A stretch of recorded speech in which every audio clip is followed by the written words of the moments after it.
Hey, I'm Alex Ratcliffe from Board Game Co, and today I'm reviewing A Message from the Stars from Allplay.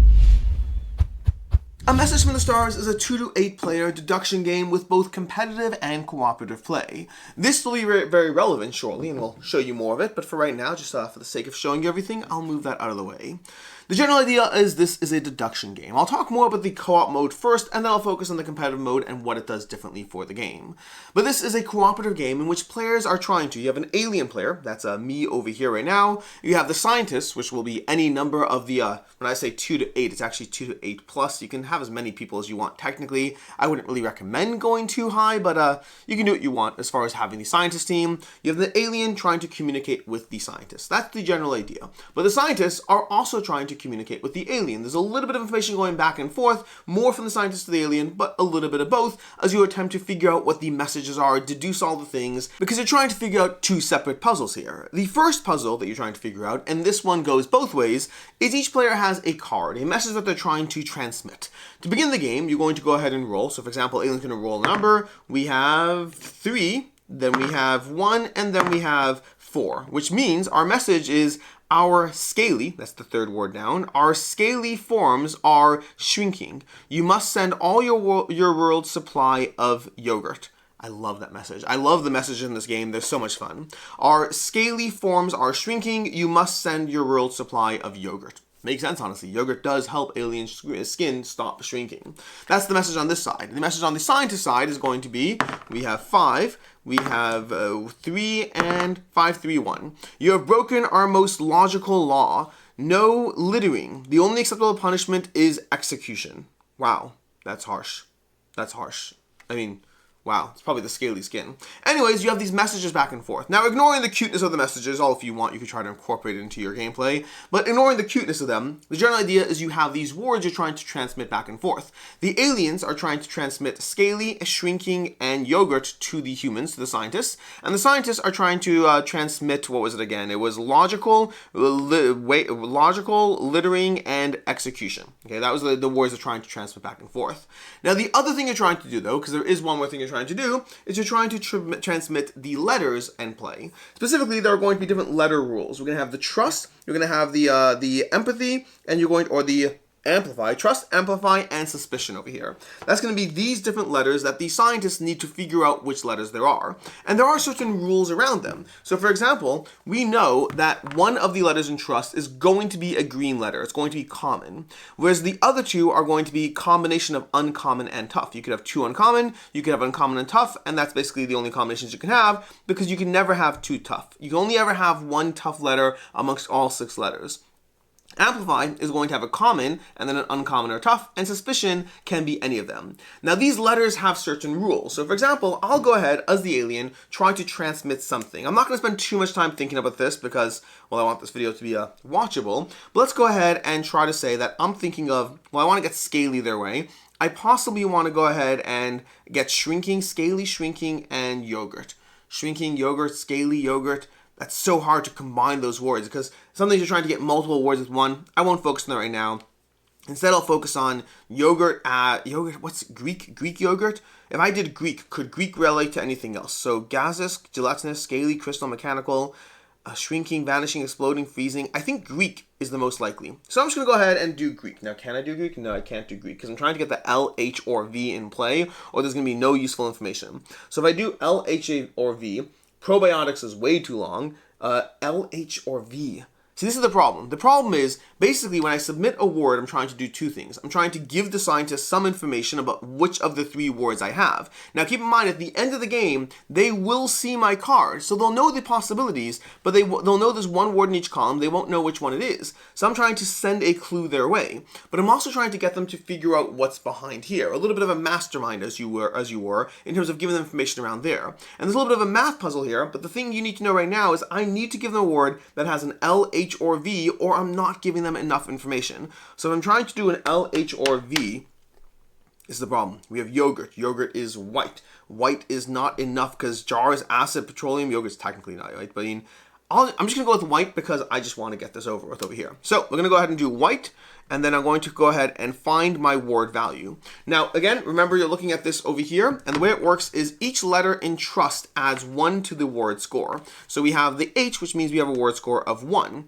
Amplify is going to multiply by 2, so we now have a word score of 2 because we have the T over there, and the F and the D are not present. So I'm going to say, hey, my word score is 2, and I'm going to submit this over to the scientist. That's basically one of my 4 turns in the game. You have 4 turns as the alien to go ahead and submit information to the scientist. You're always trying to include a word that is a letter that has a letter in trust, because otherwise the other letters won't do anything. If you have nothing in trust, if you multiply 0 by 2, it's still 0. And the last one, suspicion, turns the letter negative, turns the word score negative. So -0 is still 0. Basically, if you don't have something in the trust section in those 3 letters, which are currently L, H, or V, then you're giving no real information to the scientist, except for the fact that all the letters are not in play. Well, that's not true. All the letters are not in trust is the information you'd be giving them. So had I submitted, what was the word I was going to do? Greek. Had I submitted Greek, they would have known that G, R, E, and K were not in trust, and they would have gone ahead and marked them off on their boards accordingly.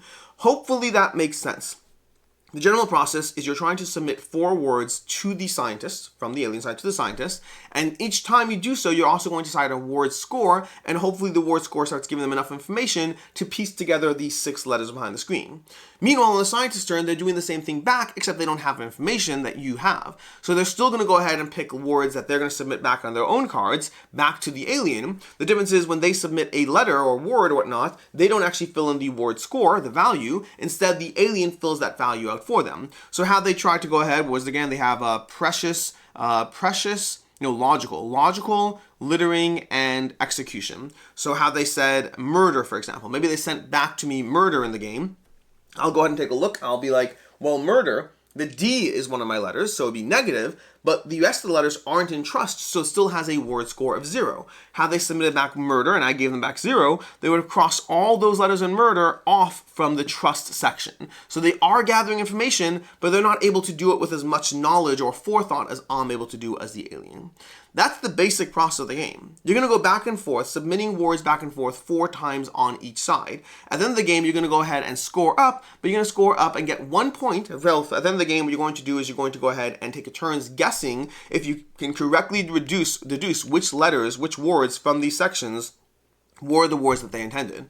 Do I look at murder and sit there and say execution? Or maybe one of these other words, let me go ahead and take a look at these. Which ones could be otherwise relevant? Ancient, controversial, murder is not controversial. It's not logical. It's not any of these. Execution. It's got to be execution. I have to think execution. So I'm going to go ahead and pick execution because I have murder. Now keep in mind, the thing that might seem easy at first, the thing that's going to throw you off in the game is that you have 4 words and you have 3 letters you're trying to guess, and then some of those words have to be trying to fit into a pattern of getting these 6 letters here, because you get 1 point for each word you get, which there's 3 on the scientist side and 3 on the alien side, and then you get 1 point for each of the letters you correctly deduce in terms of which ones are in trust, amplify, and suspicion. Which means you're also going to get another 6 points or potential 6 points there for a total potential of 12 points. But at one point in the game, I may go ahead and submit the word heretic, because I think that heretic is the word that I need to submit in order to give you the information on these cards. The problem is when that happens, when you look at the words and you're like, okay, great, heretic did help me get all 6 of these letters.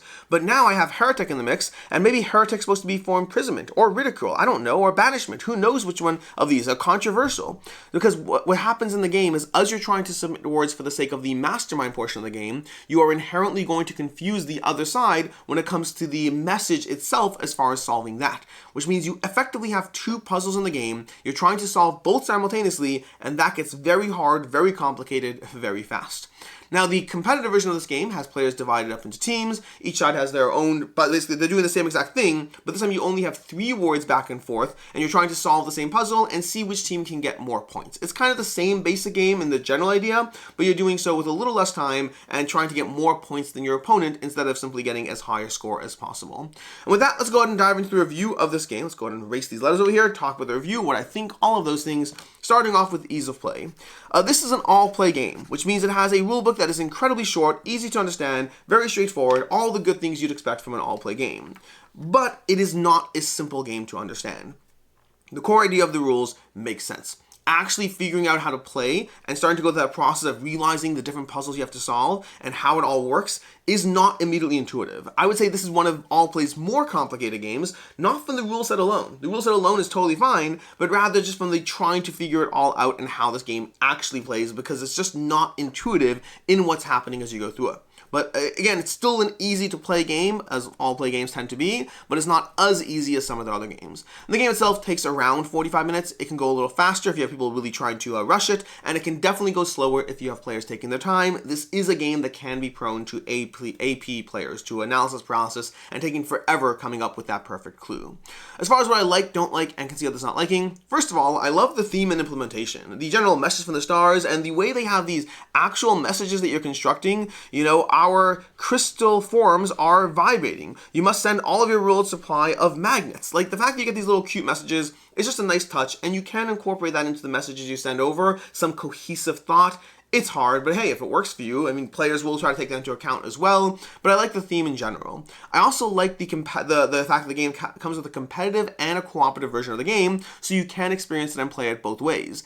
I personally prefer the game cooperatively, but I do sometimes like the fact that in games like this, where you have a cooperative, try to get 12 points, to me, anything less than 12 feels like, I'm going to try, but I wanted 12 as my score. Versus the nice part of playing it competitively is, if they get 8 and you get 10, you still feel like you won properly and not like it was a halfway win. So there's nice things about the competitive version. I do enjoy it. I do prefer the cooperative version more, especially because of the fact that this game can have downtime otherwise, and so having all players involved at the same time is a little better, I think, when you have a game that has that AP aspect to it.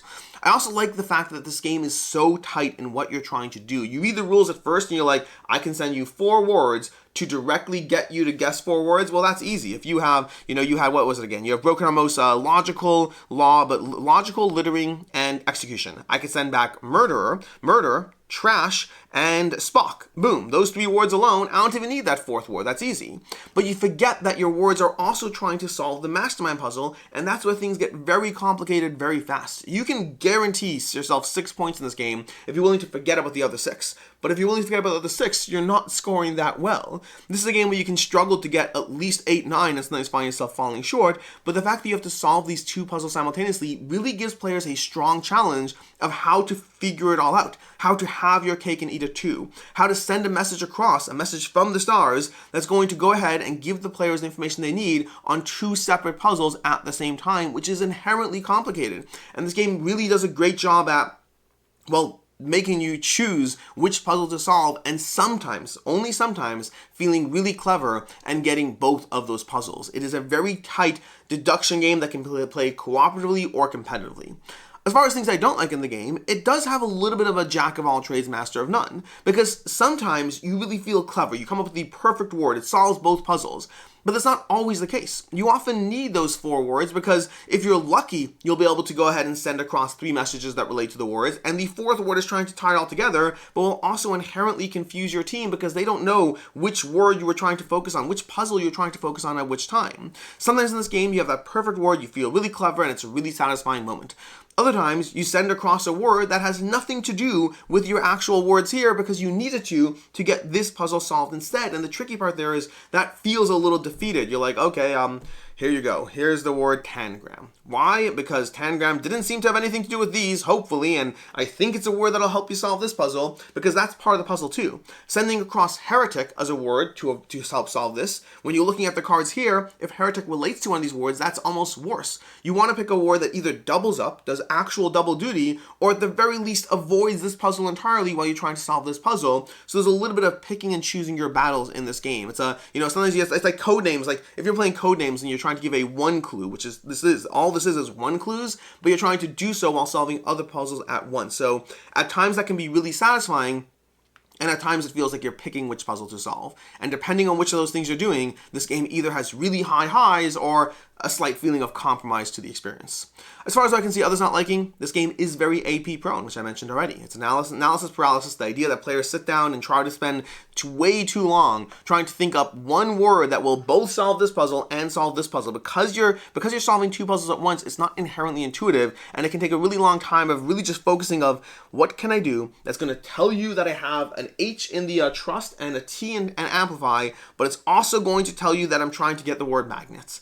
I don't know. And you can spend way too long trying to think that up. Now, the good part is you could start doing that process on each other's turns, although sometimes you have to pivot based on the words each other gives you, which can take all that time you saved and have to start over from square one. But this game is AP prone, and similarly, it can be subject to alpha playering, especially on the scientist side. Less so on the alien side over here because you're doing your own little puzzle, but on the scientist side of things, if you're trying to figure out what's going on, you can easily have a player who's looking at the board and is like, oh no, you can't have B and F and this because of that, this and the other. You could have a player who's effectively taking over their team a bit, and alpha play is always a hard thing when you have a player in a cooperative game taking over to a degree. It's complicated because if as a player you see that it can't be B and that your teammates are incorrectly doing B or whatever it is, of course you should say something, but how do you navigate that without just being the person who's seeing the most patterns the fastest? So this game can have that. I think it works great as a two-player game because it avoids alpha player entirely. Outside of that, if you're playing with larger groups, you either want players who are roughly of equal skill level,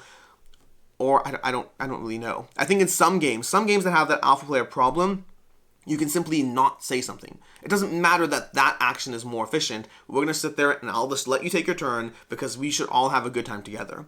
In this game, if you see someone doing something that is straight up factually wrong because of a pattern you see, I don't think it makes sense not to say it, but that can be a problem depending on the group. So take that into account as you play this game. As far as final thoughts on A Message from the Stars, I overall really enjoy this game. It is very unique in the deduction space because of the simultaneous two puzzles going on. I think it's a very good time as far as what it's trying to do. It also is a little bit of a one-trick pony, and I think because you're solving two separate puzzles, sometimes you don't feel as clever as, like, again, if you ever played Codenames, those times where you give like a 5-word clue can really be satisfying. In this game, the only thing that's satisfying is when you're able to really give a good clue that both works for one puzzle and works for the other. And the rest of the time, you're just trying to stay as far ahead of the game as able. Overall, it's a really solid experience, different than other cooperative and deduction, different than other deduction games out there, while not being perfect, just being a very good experience. To me, this is a 4 out of 5, A Message from the Stars, a very solid game. If you're looking for other game recommendations, I highly recommend checking out Decrypto. Decrypto has a very similar idea as far as the deduction aspect, as far as trying to find commonalities while trying to ignore information that's not in the way, and similarly So Clover as well as another one. So Clover even has you throwing in extra words to throw off the puzzles, which is almost similar to what you as a player are forced to do in this game, just to solve both puzzles at the same time. In any case, and until next time, I'm Alex Radcliffe from Board Game Co. I hope you found this review helpful, and as always, I hope you have a good one.